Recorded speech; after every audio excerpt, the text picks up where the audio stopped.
Hey everybody, and welcome back to the channel. In today's video, we're going to be printing and painting Wolverine. And this is a badass Wolverine from my Patreon, and I'm going to give you some information on that a little bit later in the video on how to access that Patreon. But right now, we're not going to waste any time. We're going to go ahead and dive right into this build and paint right now.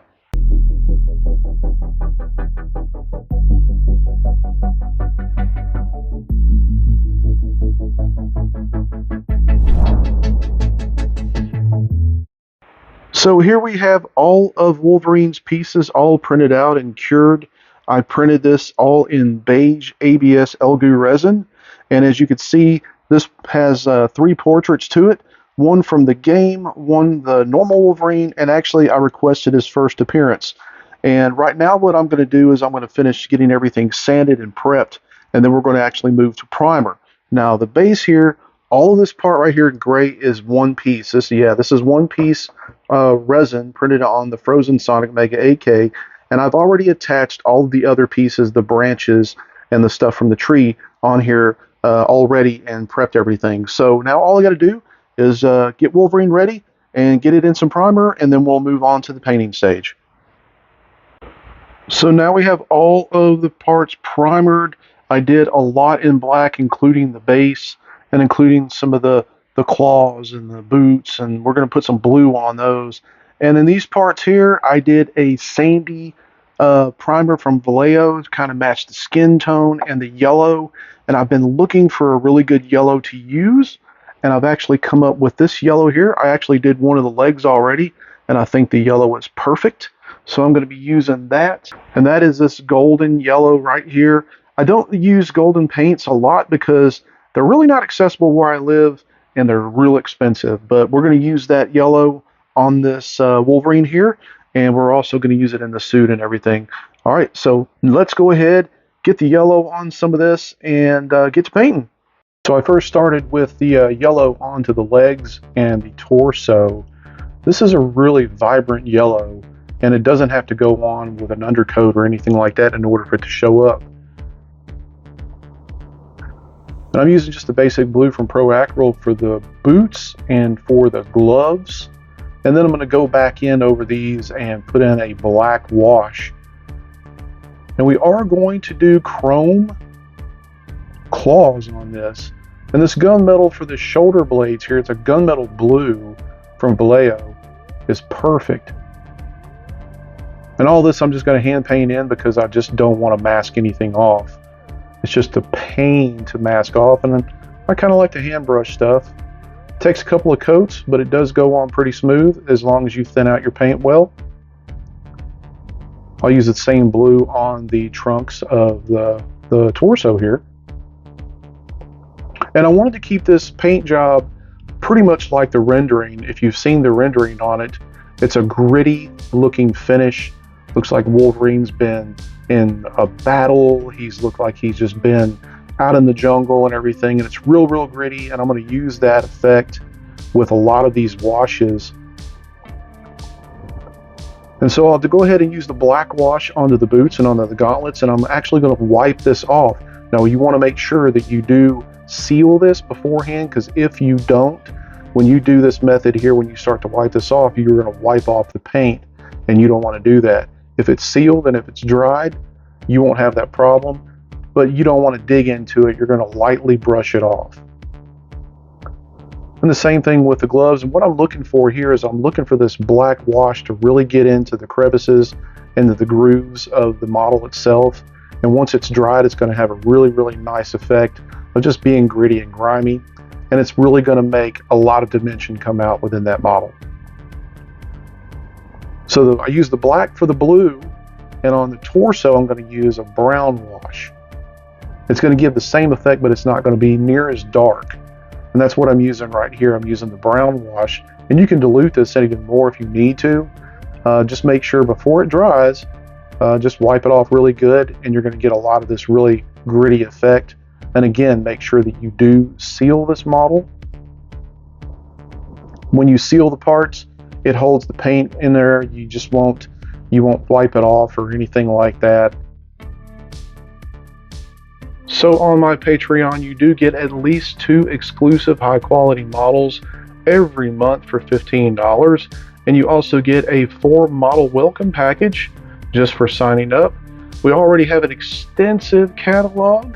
There are a lot of benefits with this, including a full catalog access after 1 year. We do have loyalty models every 6 months. And after you join for 3 months, you get a free model every month that you are a current member.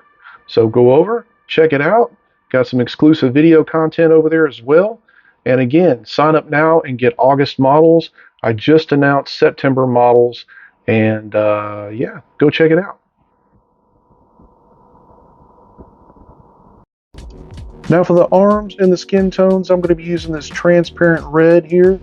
And I'm just going to dab it off with a good sponge. Usually a makeup sponge will be fine. You kind of want to dampen that a little bit. If it's dry, it doesn't come off as good. And you can see the comparison here with the red tint on the left one versus the right one with no tint at all. And then I'm going to do some little freckling here. I'm going to dilute some brown really good. Get it real watery and go ahead and splatter it on there. You can do this with an airbrush at a low pressure as well. And next I'm going to mix up this tone here with these 2 colors, and I'm going to do some shading onto the skin tones. Give it a little bit of depth and dimension here. And I'm going to use that same on with the torso here. I'm actually using a little bit of a deeper brown on this one. And it just gives a really nice effect. And here we're going to go ahead and use these watercolor pencils for the veining. And I'm also going to use it for the hair on the arms. It's got a really good deep texture. And I'm going to go ahead and put this blue on here and then use a brush to go ahead and just kind of thin it out a little bit, blend it in with the vein itself. It gives it a really nice effect. And I did a video on this not too long ago. So if you need to go check out that video, it's in my catalog of videos. So definitely go over there and look at that if you need help. This is a really good technique, and it beats having to paint this on there. And right here I'm going to use the same watercolor pencils for the hair. I'm going to just go sideways on this right here along with the grain of the hair and put a very deep groove on there with it. And it turns out real nice. And on the shoulder pads, we're just going to scar it up a little bit. We're going to put some of this steel looking effects on there, make it look real nasty like he's just been in combat.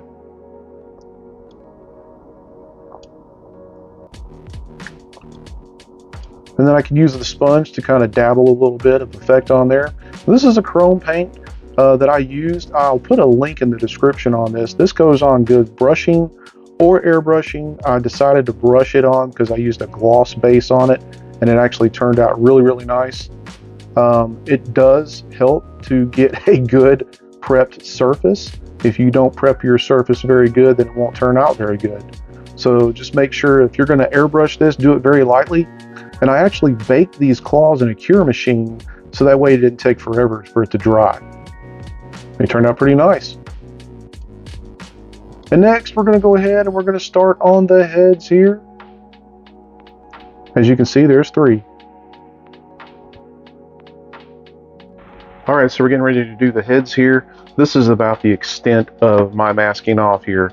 So now we're going to paint the part up here yellow and hand paint everything else black and the flesh on it, and the heads will be done.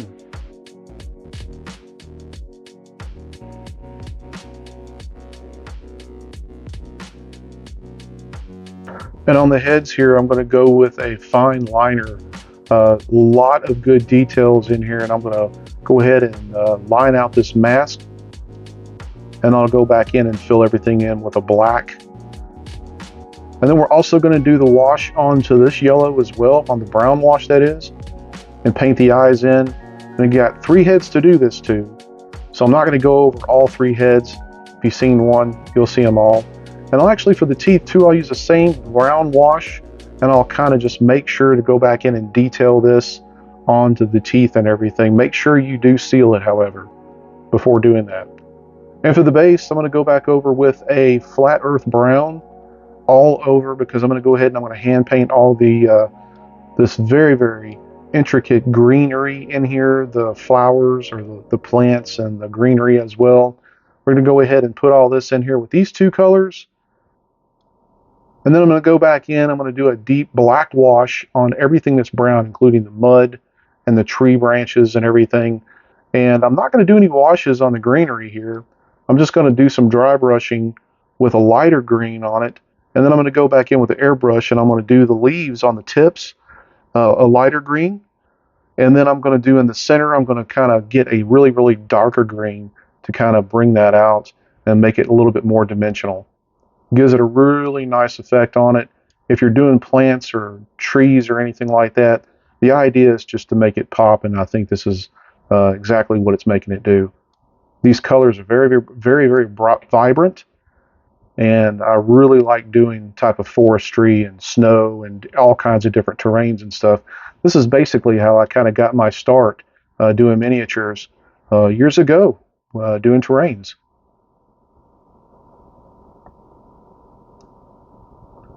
And these little things in here that you see, those were actually mushrooms or some type of fungi. Very nice touch to the base. And I painted those like an ivory and used a brown wash on it. And then just a little bit more dry brushing with a lighter brown over the rock area or the mud area. And with the base all finished, we are pretty much done.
Okay, everybody, thank you once again for tuning into the video. I hope this helps you in your painting venture some way, somehow. And I do want to thank each and every one of my Patreon members.